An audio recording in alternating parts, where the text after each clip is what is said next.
vuelta el teléfono para que quedemos en la misma posición. Ok.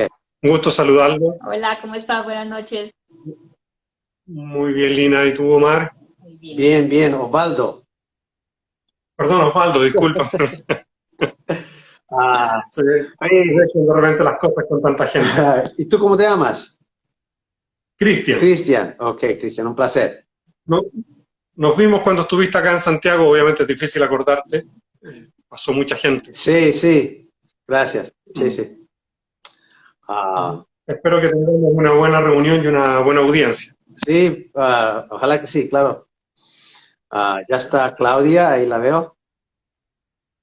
Sí, ahí está Claudia. Ok. Estamos a un minuto. Si quieres partimos en la... No, pero con pura Claudia, ahí tenemos otra persona más que se unió. Ahí vienen llegando de a poco las personas. Ok. Vamos a darle la bienvenida a todas las personas que nos acompañan. Hola. Hoy día como parte de las live que está desarrollando la Asociación de Corredores Independientes, vamos a tener una conversación con unos muy buenos amigos que nos han ido enseñando paulatinamente y de a poco de cómo poder hacer negocios inmobiliarios en los Estados Unidos. Le damos a dar la bienvenida a Lina y Osvaldo. Gracias. Y hoy vamos a conversar respecto de cómo obtener el financiamiento para la compra de una propiedad hipotecaria en los Estados Unidos. Lina se especializa en esa materia y nos va a ir introduciendo, ¿no es cierto?, en esto para que podamos asesorar de buena manera a nuestros clientes. Y si en este live nos acompaña alguien interesado en comprar, puede tomar contacto con los asociados de corredores independientes para que lo acompañemos en este proceso. Así que, hechas las presentaciones, y en pos del respeto del tiempo, en especial de nuestros invitados, vamos a partir y vamos a dejar a Lina con la palabra para que parta con la introducción y después iremos haciendo preguntas, interactuando para ir aclarando las dudas que podamos ir teniendo. Perfecto, claro que sí. Bueno, es un placer para mí estar aquí. Como les decía, mi nombre es Lina Arcila. Soy asesora de préstamos hipotecarios por los últimos 16 años acá en Estados Unidos. Les cuento un poco referente a la compra como comprador o inversionista extranjero. En el pasado, el proceso era bien diferente y encontrábamos que los bancos hacían mucho requerimiento de más documentos, de mucha más investigación del comprador en el país de origen. En algún punto se entendió que realmente toda esta documentación no era muy verificada porque no era que realmente llamaban y confirmaban, entonces entendieron que realmente para los bancos aquí lo más importante era que las personas como compradoras trajeran un pronto o un pie significativo, lo cual ya les daba como más, estoy más involucrado en la transacción y obviamente la propiedad que vamos a querer comprar. Entonces, con eso les quiero explicar que este proceso hoy en día es mucho más enfocado en el dinero como tal para la compra y la propiedad que sea una buena inversión tanto para ustedes como para el banco que están poniendo pues el capital inicial para la compra. Entonces, en cuanto a ustedes como compradores, la documentación que les requerimos es realmente bien básica. Vamos a requerir que tengan un pasaporte vigente. Vamos a verificar los fondos porque esa parte sí es muy importante. La procedencia de los fondos es algo que el banco se enfoca mucho para poder, pues por cuestiones de lavado de dinero y de la procedencia de los fondos, esa parte aquí en Estados Unidos es bien verificada. Entonces siempre vamos a pedir 2 meses de estados de cuenta, ¿ok? Básicamente ya con esos 2 documentos es como lo principal que vamos a obtener de parte de ustedes. En cuanto a documentación, también les vamos a hacer ciertas preguntas referente a cuál es su dirección en su país de origen, cuánto tiempo han vivido ahí, en qué trabajan, pero a manera de información, no de documentación que se va a requerir en cuanto a ese tipo de cosas. ¿Ok? Déjame saber si hasta ahí tienes alguna pregunta para irla resolviendo. Sí, vamos aclarando cosas que van saliendo de tu exposición. Entendería que la principal información que se debe entregar tiene que ver con respecto a mi flujo y al dinero que tengo para pagar de aporte inicial, más que acreditar mis ingresos hacia adelante, ¿sí? Cuando tú hablas, me gustaría si nos puedes aclarar eso, y segundo, cuando hablas de entregar dos estados de cuenta, ¿te refieres a básicamente el comportamiento de mi cuenta corriente de 2 meses, la cuenta corriente que tengo en Chile o la cuenta corriente que abrí en Estados Unidos como condición inicial para poder comprar una propiedad? Ok, sí, como para aclararte el primer punto, no vamos a analizar tú en qué trabajas en este momento, cuáles son tus ingresos. Eso es un proceso que se hace muy normal aquí con las personas que viven en Estados Unidos, residentes de Estados Unidos, pero porque hay obviamente otro tipo de facilidades de financiamiento, ¿verdad? Entonces, como se pide menos pronto, pues, o menos pie, sí estamos más enfocados en que sí la persona va a poder pagar la casa. En el prestamista internacional, no. Nos enfocamos mucho en el pago inicial, el pronto inicial o el pie inicial, pero no se enfoca el banco en verificar tus ingresos de este momento. En cuanto a la otra pregunta que me hacías de los estados de cuenta, sí, vamos a verificar solamente 2 meses del movimiento de la cuenta. Normalmente para nosotros, si fuese posible, es mucho más fácil que el dinero ya esté aquí en Estados Unidos y mostrar los estados de cuenta de aquí en Estados Unidos por 2 meses, pero si por alguna razón la compra va a pasar relativamente rápido y los fondos están en Chile, pues ya tendríamos que presentar los estados de cuenta de Chile, hacer las traducciones de esos estados de cuenta al inglés y verificar 2 meses.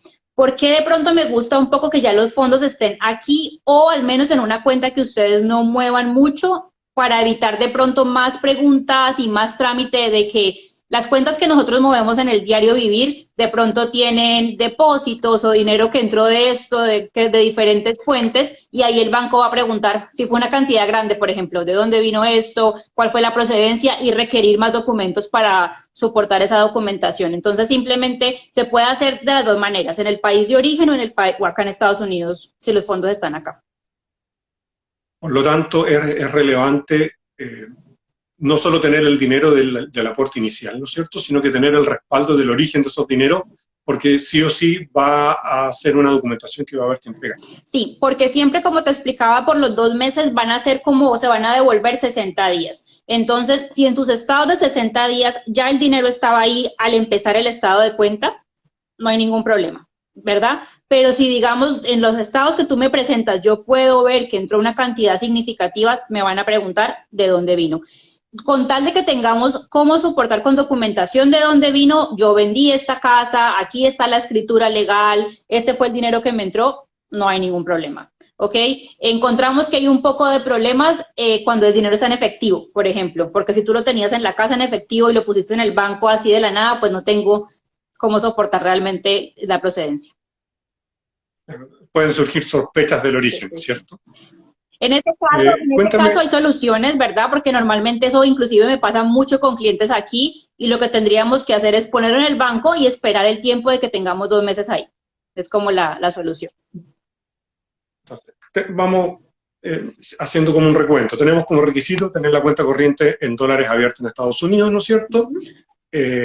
Tener ojalá 2 meses a lo menos de movimiento en esa cuenta con los fondos de nuestro aporte inicial ya acreditados con antelación a ese plazo. Correcto. ¿Y qué otros requisitos debemos cumplir para poder optar a un financiamiento? Y el pasaporte.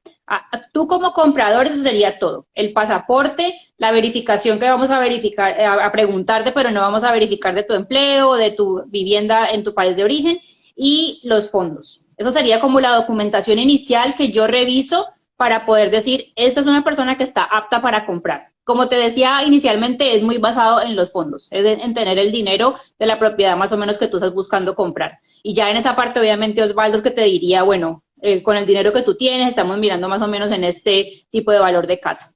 Una vez ya tenemos esa información del comprador, ya procederíamos a mirar otro tipo de trámites referente a la casa y ya el proceso de la hipoteca es bien parecido a como sería acá. Una vez ya estás precalificado, ya encuentras una casa, ya entramos en contrato, normalmente va a tomar como 30 días para hacer el cierre, para finalizar la transacción. Durante este proceso de los 30 días, el banco va a hacer ciertos trámites vamos a analizar el título de la propiedad para asegurarnos que no haya gravámenes, nada en el título que vaya a perjudicar pues tú ser dueño de la propiedad o al banco en el futuro. Y vamos a hacer una tasación o un estudio del valor de la propiedad. ¿Ok? El banco, como te decía, eso para el banco sí es muy importante, saber que la casa es una buena inversión. Entonces, se va a hacer una tasación y vas a hacer como los requerimientos básicamente que tiene el banco como tal. ¿Ok? Esos dos procesos son previos a la aprobación de un posible crédito. Una vez ya tú escoges la casa y entras en contrato, comienzan a pasar esas cosas en los 30 días que te estaba mencionando que toma para cerrar. Son 30 días a donde se va tramitando todo eso. Perfecto. Ahora, para poder entrar en contrato, ¿no es cierto? Lo primero que necesitamos saber es cuánto es el porcentaje que financia el sistema financiero, valga la redundancia, ¿no es cierto?, americano para extranjeros. ¿Cuánto tenemos que tener para aporte inicial y cuánto es lo que podríamos optar a crédito bancario? Y lo mismo y cuáles son los plazos de financiamiento, ¿no es cierto?, a los que podríamos acceder. Solo que te piden de pie o de cuota inicial van a ser el 30% del valor de la propiedad. 30% del valor de la propiedad. Los préstamos para extranjeros son a un término de 30 años. Este tipo de préstamos no los hay a 20, a 15, como los hay a otros tipos de préstamos aquí para las personas que viven acá. Para los préstamos de extranjeros lo hacemos a 30 años. Ese interés para los préstamos de extranjeros es normalmente fijo por 5 años o 7 años. Tienen como las dos opciones. Entonces, también hay una opción de 30 años, pero te voy a explicar ahora que en este momento están las cosas un poquito con los intereses. Has visto que han estado un poquito subiendo y bajando. Entonces, en este momento estamos hablando más de los 5 y los 7 porque es el que ofrece mejor tasa de interés. Entonces, la amortización del préstamo se van a calcular los pagos a 30 años, pero el interés va a estar fijo como tal por 5 años. Lina, antes que avancemos en esa materia, entiendo que solo podemos optar a un crédito a 30 años. No podemos optar a plazos menores. Si optamos a un crédito a 30 años, entonces eso debería de alguna manera limitar la edad máxima del postulante. No. Sí. Si me dan un crédito a 30 años y tengo, no sé, 65, ¿puedo optar a ese crédito? No, en Estados Unidos es una cosa que es bien, todo el tema de la discriminación, incluyendo la discriminación por edad, es muy regulada. Entonces, no, tú puedes tener 90 años y coger un crédito por 30 años y yo no te puedo decir que no si tienes los requerimientos. Perfecto. Entonces, a 30 años y las condiciones crediticias, ¿no es cierto?, van con una tasa fija, que puede ser a 5 o a 7 años, que al cabo de ese plazo, ¿no es cierto?, me vuelven a fijar teóricamente una tasa por un mismo plazo similar y así sucesivamente hasta completar la totalidad del crédito. Es decir, cada 5 o 7 años me recalculan el valor de mi cuota. Sí, es muy normal que en este tipo de préstamos, a veces, si las personas se vinieron a vivir acá, por ejemplo, y cambiaron su estado legal y ya se puede hacer un refinanciamiento a un tipo de préstamo para acá, vemos que se hace mucho. Las personas que normalmente compran en algún momento y 5 años después acabaron viviendo acá, o también se puede hacer un refinanciamiento a ese punto a otro tipo de préstamo a 30 años también, ya que te quede el interés fijo por 30 años. O como tú dices, si no quieres hacer nada, sí, el banco te reevaluaría el pago mensual después de los 5 o de los 7 años. Perfecto. Ahí nos escriben una consulta que está ahí, que en el proceso, ¿no es cierto? Como ya vimos que no hay discriminación por edad y tomas un crédito a 30 años y uno ya es de una edad un poquito mayor, como algunos, ¿no es cierto?, de los que estamos en esta sala, lo más probable es que no lleguemos a estar 30 años vivos para terminar de pagar nuestro crédito. ¿Cuáles son los seguros y cómo operan los seguros asociados al crédito de financiamiento? En la hipoteca como tal no viene ningún tipo de seguro. Hay compañías como adicionales que ofrecen seguros para las hipotecas, ¿verdad? Como se ofrece seguro de vida, se ofrece seguro contra accidentes, también se ofrece un seguro que te puede cubrir tu hipoteca, pero eso sería ya un trámite independiente, pero sí se ofrecen acá. Es decir, si yo no tomara un seguro, voy a hacer un caso hipotético, ¿no es cierto? Tomo un crédito a 30 años, a la mitad del plazo fallezco, y no tomé un seguro, ¿no es cierto?, de vida que pudiera cubrir ese valor o un seguro que me cubriera la hipoteca. Quiere decir que el banco ejecuta la hipoteca y se queda con la propiedad? So, normalmente hay unos procesos y unos tiempos que cuando pasa una cosa así, el banco con los familiares trabajan y yo no soy experta en esa parte, eso no te voy a dar datos exactos, pero sé que más o menos 90 días te dan como para que tú resuelvas qué vas a hacer. Tú vas a vender la casa, o el familiar, vas a vender la casa o tú vas a poder asumir la hipoteca. Y cuando me refiero a asumir la hipoteca, tendrías que volver como a hacer el proceso para ver si tú calificas ahora a quedar haciendo los pagos, por ejemplo. Y normalmente sí te dan como un tiempo para que tramites todo ese tipo de cosas. Ahora, es muy popular, por ejemplo, en los países de nosotros que tengamos un seguro como el que ustedes mencionan, que cubra la hipoteca como tal. Aquí en Estados Unidos yo veo que la gente hace más lo otro. Cojo un seguro de vida suficiente que si yo llegase a fallecer, mi familia pueda saldar la hipoteca, por ejemplo. Pero existen las dos opciones. Existe la opción de seguro de vida y de seguro que cubra la hipoteca como tal. Perfecto. Claro, lo que pasa es que depende probablemente de tu edad. Si tú tienes 65 años y tomas un seguro de vida, puede ser a lo mejor más caro y no estén dispuestos a darte el otro, pero ahí cada uno tiene que asesorar a su cliente y el comprador, ¿no es cierto?, ver cuál es la mejor opción para él. Pero en resumen tendríamos que tú puedes tomar, para que lo hablemos en términos como los conversamos nosotros acá, un seguro de desgravamen, que es un seguro que me cubre la hipoteca, y anexarlo a mi crédito. Puedo tomar un seguro de vida que me cubra, ¿no es cierto?, el saldo teórico de esa deuda según mi estimación de vida.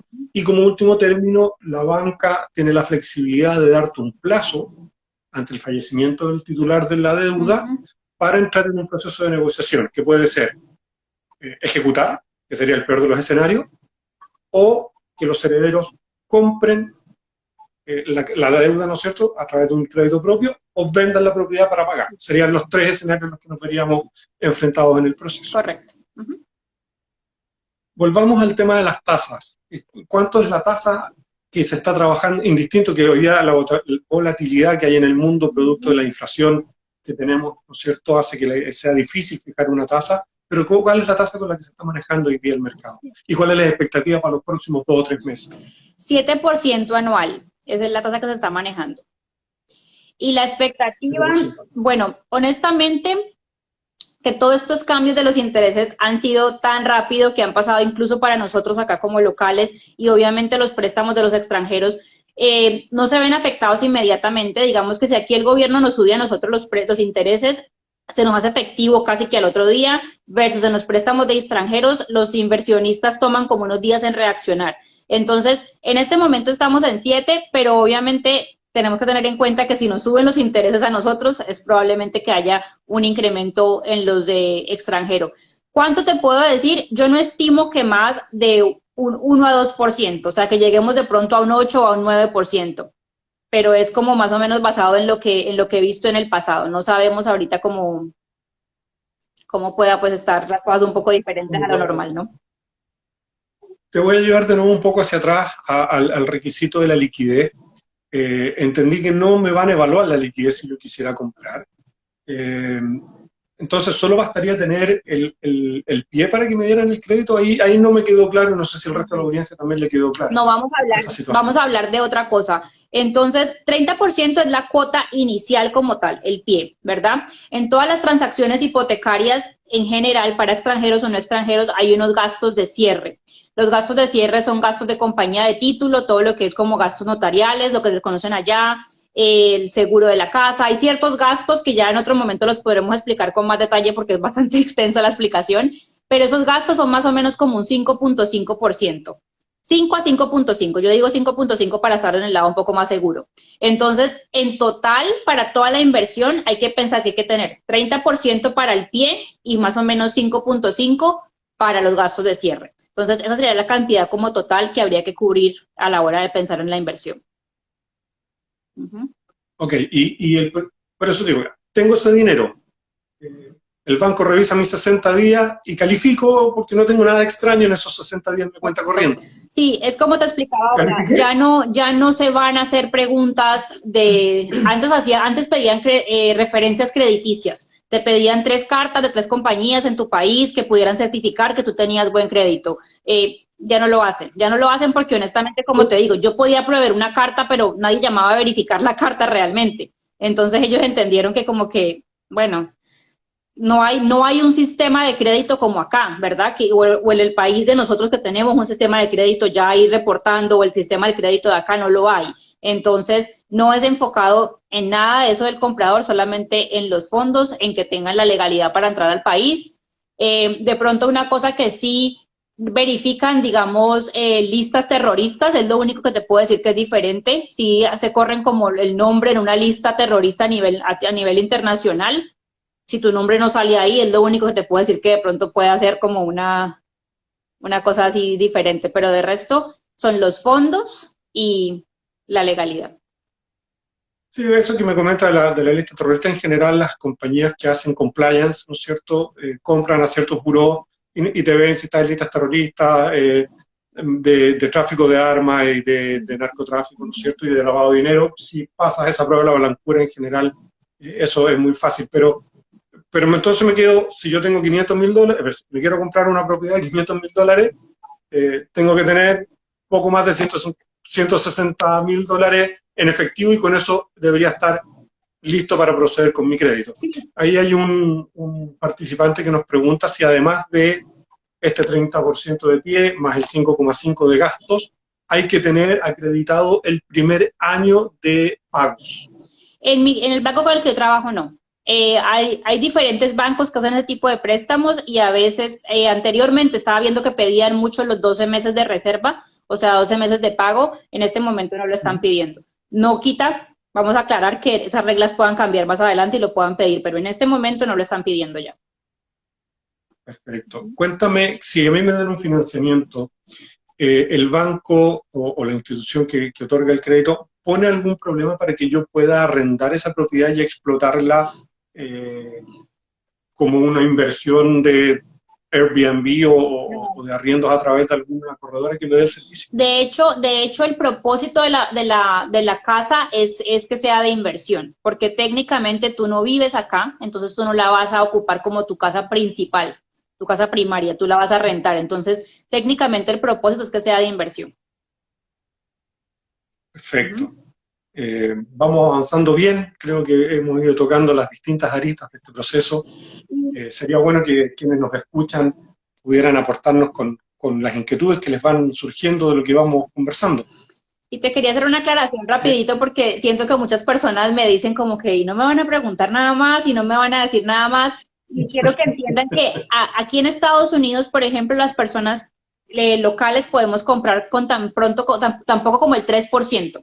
El 3% de pronto. Entonces, en ese momento, ahí sí te van a pedir hasta la prueba de sangre, le digo yo a los clientes. Esté listo porque nos van a preguntar absolutamente todo suyo como comprador porque su inversión está siendo muy poca y la del banco está siendo bastante grande. A la hora de ser el prestamista extranjero, el comprador extranjero, ustedes están poniendo 30%. Entonces, el banco entiende que ustedes van a hacer lo posible por mantener esa propiedad. No la van a dejar perder así porque sí. ¿Sí me entiendes? Porque ya tienen mucho invertido en esa propiedad. Entonces es por eso que no les hacen tanta referencia a cosas personales. Pero claro, ya con un 30% de bien, ¿no es cierto?, hay una inversión ya si ustedes dejaran de pagar por alguna razón, ya el banco la vende y tiene ahí una muy buena ganancia. Te hago dos consultas un poquito en esa misma línea. ¿Hay un monto mínimo de crédito? Sí, $100,000 es como lo mínimo que los bancos quieren hacer ese préstamo, porque no vale la pena un poquito menos de eso a nivel de inversión. Y igual te llevan a 30 años. Sí. ¿Y algún valor mínimo? Bueno, con $100,000 mínimo de crédito, si hacemos la conversión, estamos hablando de una propiedad de un poquito más de $300,000, ¿no es cierto?, para llegar al 30%. Correcto. ¿Sí? Entonces, en el caso de los extranjeros tendríamos que pensar en propiedades, si queremos financiamiento, de $300,000 hacia arriba aproximadamente. Sí, menos de eso no podríamos optar. Bueno, no, espera. ¿Cuánto es el 30% de 280?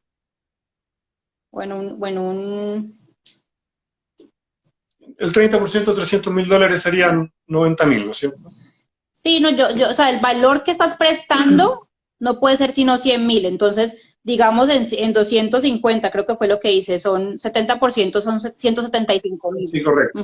Entonces, hay que Sí, perdón, hice la conversión al revés. sí, hay que tener en cuenta eso, que el valor del préstamo como tal no puede ser menos de 100, pero Sí. entonces hay que jugar con esos números ahí para ver que nos dé por lo menos 100. Vamos, lo vamos a hacer mejor aquí, tengo la calculadora a la mano. Sí, sí.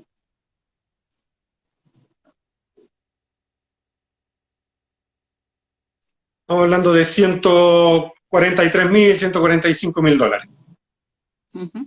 ¿Sí? Que por lo que nos comentó alguna vez Osvaldo, hoy día ya no se ven esas propiedades en Miami, ¿no es cierto? No, en una parte en el estado de la Florida se puede comprar una casa de 143,000. Además, recuerden que la persona que viene del extranjero no van a comprar una casa donde el estilo de vida es menor de lo que tienen en Chile, o de donde están viniendo. So, una casa a casa de 143,000 dólares en el estado de la Florida es un vecindario, nadie se va a meter ahí. Sí. Es un vecindario más humilde, diríamos nosotros. Sí. Para no... Sí. De lo que yo tengo... perdón, por ahí me preguntaron, casi se me pasa, si las instituciones que hoy día están financiando son bancos públicos, bancos privados, mutuarios, compañías de seguro. ¿Qué tipo de instituciones son las que están otorgando los créditos? Son bancos no necesariamente privados ni fondos de inversionistas privados, son bancos, pero que se dedican solamente como a ese tipo de productos. O sea, tú no te vas a encontrar, por ejemplo, que un Banco de América o un banco de los que tú te vas a encontrar en cada esquina no prestan para ese tipo de préstamos para extranjeros, pero son bancos que son solamente de hipotecas y no solamente de extranjeros, sino otro tipo de préstamos alternativos se llama. Okay. Son fondos de inversión que crean bancos para préstamos especiales, por ponerle alguna forma de definición. Yo creo que hemos más o menos tocado la gran mayoría de los puntos. Vimos los requisitos, que ya sabemos que hoy día prácticamente es solo poder tener la acreditación de mi pago inicial, ¿no es cierto? Y tener cerrado el acuerdo de compra, ¿no es cierto?, con el broker para poder activarlo. Debo contratar seguros adicionales. A lo mejor podríamos ampliar un poquito en si tienes alguna noción de cuánto valen un seguro de vida por unos 500 o 400.000 dólares para una persona promedio del orden de los 40, 50 años. Esa parte no, esa información no la tengo ni te la quisiera decir porque es muy enfocado, aquí es muy enfocado en tu edad, en tu historial médico, entonces, y qué tan temprano en tu vida lo cojas, entonces, eso puede depender. Normal, y aquí no es tan caro, honestamente, puede que, te voy a decir, una póliza de 350.000 dólares se puede costar más o menos 40, 50 dólares mensuales. Si la coges, digamos, en los 35 en adelante, antes de los 35, por ejemplo, para que tengas como una idea. Ese pago puede ser ya diferente. Tenemos una persona que maneja de pronto esa información y la podrían de pronto invitar después para información un poco más exacta. Y para asegurarse que brindan las pólizas para extranjeros también, ¿no? Sí. Porque lo más razonable para algún inversionista, ¿no es cierto?, es tomar un seguro. Si va a tomar un crédito de 200, 250.000 dólares, tener un seguro asociado podría dejarlo más tranquilo o le podría permitir sacar bien cuentas de cuánto es lo que va a requerir mensual para poder mantenernos, ¿cierto?, entre las amenities de la comunidad, más su dividendo, más su seguro, y tener claro cuánto es lo que tiene que tener como pago mensual.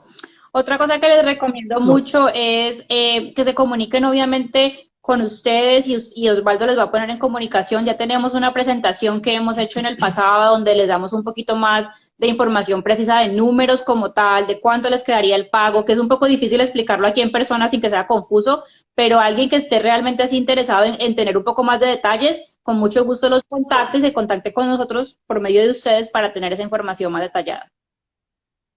Aquí nos colocan un comentario que probablemente va asociado a las otras reuniones en vivo que hemos tenido, pero sería importante recalcar si es necesario o no tener visa de residencia para poder optar al crédito. No, entonces en los países que Estados Unidos pida visa de turista, sí la deben de tener. Chile no les piden visa de turista, pero si alguien que esté viviendo en Chile pero es de otro país, pues tendría que tener la visa de turismo como tal para comprar. Residencia, no. Residencia, porque como es un préstamo para extranjero, tú no estás supuesto a estar viviendo acá, no es necesario, no es un requerimiento. Si lo llegas a estar, es diferente, pero no es un requerimiento. También hemos conversado en los otros lives que para poder obtener residencia, además de comprarme una propiedad, ¿no es cierto?, yo podría comprar una compañía, ¿no es cierto?, los derechos sobre una compañía, que debo tener una cierta cantidad de empleados, ¿no es cierto?, americanos, y con eso yo podría optar a la residencia. Dentro del financiamiento, ¿está la opción de optar al financiamiento para la compra de esa compañía también? Cuando no para comprar, no para la compra de la compañía, son dos financiamientos distintos. Pero una cosa que sí les quería hacer la aclaración es el préstamo que estamos hablando en este momento es de, como hablábamos ahora, con visa de turista, ¿verdad? Cuando hacen la visa E2 o otro tipo de visa, se puede hacer la compra también, pero los requerimientos son un poco distintos. Okay. Ahí probablemente sí te piden un poquito más de respaldo de ingresos o algún otro tipo de cosas, porque entran más bien en la forma de que se financie el nacional, ¿cierto? La persona que vive en Estados Unidos, que es distinto al extranjero. Sí, ya puedes acceder a un préstamo, como le llamamos acá, convencional, a otro tipo de préstamo que probablemente va a pedirte un down payment, un pie más bajito, otros términos, pero ya los requerimientos son más exigentes, sí. Me decías que el proceso desde una vez que yo cierro el contrato de compra hasta que el banco me otorga el crédito y se puede ejecutar la hipoteca es de 30 días. Más o menos, sí. Y después de eso, ¿qué viene como procedimiento? ¿Qué es lo que ocurre en la práctica? Bueno, ya cuando el banco te da la aprobación final, ¿verdad? Aquí le llaman el clear to close, te damos ya para que puedas cerrar la transacción. Se va a una compañía de título, que es como el mismo proceso notarial en el país de ustedes, y allá se firman todos los documentos ya enfrente de un notario, son muchos documentos, se firman enfrente del notario, y ya ahí básicamente pues ya oficialmente eres dueño de la propiedad, y ya después de ahí viene como todo el trámite con Osvaldo de buscar la persona a la que se la van a rentar, la compañía que va a encargarse de eso, todo eso. Por eso, pero en un mismo acto firmo los documentos de la transferencia y la hipoteca con el banco. Sí. Se hace la transferencia de un dueño a otro. Sí, todo ese proceso se maneja en la misma transacción. El banco, como te decía, se encarga de ver que el dueño anterior no tenga nada pendiente con la propiedad, que la transferencia está ocurriendo de la manera limpia, pues el título de la propiedad, hay ciertos taxes o impuestos que se pagan por la transferencia de un dueño a otro. So, esta entidad que es la compañía de títulos se encarga de toda esa parte legal. Es la que se encarga también de los documentos del banco, de la hipoteca. Entonces, esa entidad hace todo el tipo de manejo legal. Ok, le vamos a preguntar a Osvaldo. Tenemos un participante muy activo y le queremos dar las gracias a Claudia. Claudia siempre ha sido un referente para nosotros, no solo es la presidenta de esta asociación gremial, sino que es muy activa y nos motiva mucho a hacer cosas nuevas y cosas distintas. Nos pregunta para Osvaldo, el proceso de tocar, ya nos dijeron que para ver el crédito, ¿no es cierto?, tenemos que tener el contrato de compra y venta avanzado. Eso quiere decir que una vez que el vendedor acepta la oferta, recién ahí podemos golpear la puerta del banco, recién ahí tú nos llevas con el cliente a ese proceso. El primer día del contrato, ya que el dueño acepte la oferta, ahí comienza corriendo todo. El contrato ejecutado se envía a Lina y ese proceso de la hipoteca, ella comienza ese proceso el mismo día. Perfecto. Pero por eso ese contacto, tú como broker eres el que toma ese contrato y se lo manda a Lina o al equipo que está trabajando contigo en ese momento para detonar el proceso de gestionar el crédito. Se lo envío a Lina y también se lo envío a la compañía de título que va a manejar la transacción. en un correo electrónico, se lo envío a las dos. A las dos partes. Perfecto. Normalmente, La verdad que yo no tengo... Perdón, Lina. Normalmente yo ya estoy involucrada en la transacción porque antes de que Osvaldo pueda ir a mostrarles casas como tal y de hecho a poner una oferta, tuvimos que haber hecho el proceso de preaprobación. Y el proceso de preaprobación es yo verificar los documentos que les mencioné, los estados de cuenta y verificar el pasaporte, pues para que sepamos que no vamos a tener ningún problema, porque si de pronto yo reviso si inicialmente y hay una transferencia de dinero alta, no tenemos cómo justificarla, tenemos que esperar. Entonces normalmente yo estoy involucrada, al momento en que ya entran en contrato, ya hemos estado trabajando en el cliente, ya estoy lista, tengo los documentos, entonces podemos comenzar a trabajar inmediatamente. Antes de buscar, antes de ofertar, ella tiene que proveer la carta de aprobación. Y ya con esa carta podemos ir a buscar propiedades. Perfecto. Entonces, para tener un poquito claro los pasos, una de las condiciones que nos comentaste, Osvaldo, en las veces que nos has capacitado, es que el comprador primero tiene que ir y abrir, ¿no es cierto?, su cuenta corriente allá. Sí. Por lo tanto, recién, una vez abierta la cuenta corriente, Lina nos dice que necesita 60 días de movimiento, es algo que yo acredito en mi movimiento desde mi cuenta en Chile. Si yo quiero comprar antes de esos 60 días, tengo que acreditar desde Chile. Si no, tengo que esperar a lo menos 60 días con mi cuenta abierta, de preferencia con el dinero, ¿no es cierto?, con el cual voy a pagar el enganche o el pie ya depositado, para que Lina me dé la preaprobación y de ahí salir a buscar. Es decir, es un proceso que puede demorar 3 meses a lo menos. ¿Cierto? Lo que pasa es que hemos tenido muchos clientes que de pronto vienen, miran, abren la cuenta, en ese momento por alguna razón no estaban pensando en comprar o no decidieron comprar, se van a su país de origen otra vez y regresan. Si tú viniste, abriste la cuenta, encontraste la casa perfecta y en ese momento quieres hacer la transacción, como tú dices, verificamos los estados de cuenta de Chile y no hay ningún problema. Podemos iniciar inmediatamente. Aquí me hacen otra pregunta donde nos indican si el pago lo hace el banco directo al vendedor. Yo me imagino que sí, pero igual confirmarlo. Todo el movimiento de dinero lo hace la compañía de título. La compañía de título recibe los fondos del banco y los distribuye al vendedor, hace todos los pagos que tengan que hacerse. En este tipo de transacciones, ni nosotros, ni Osvaldo, ni el vendedor, ni nadie maneja dinero, solo esa compañía que es la que tiene como las licencias para poder hacer todo eso. Y ellos pagan los gastos que conversamos del 5,5% del valor de la propiedad también. Todo lo manejan ellos. Y eso se los debo. ¿En qué momento, indistinto que están en mi cuenta acreditados, en qué momento yo como comprador debo transferirles esos dineros a la empresa de título? El día del cierre, el día que vamos a ir a hacer las firmas oficiales y finales, se hace una transferencia electrónica de tu cuenta de banco a la cuenta de banco de la compañía de título y ellos de ahí distribuyen los fondos. Perfecto. Normalmente se hace o el día anterior o en la mañana bien temprano antes de que se haga la firma.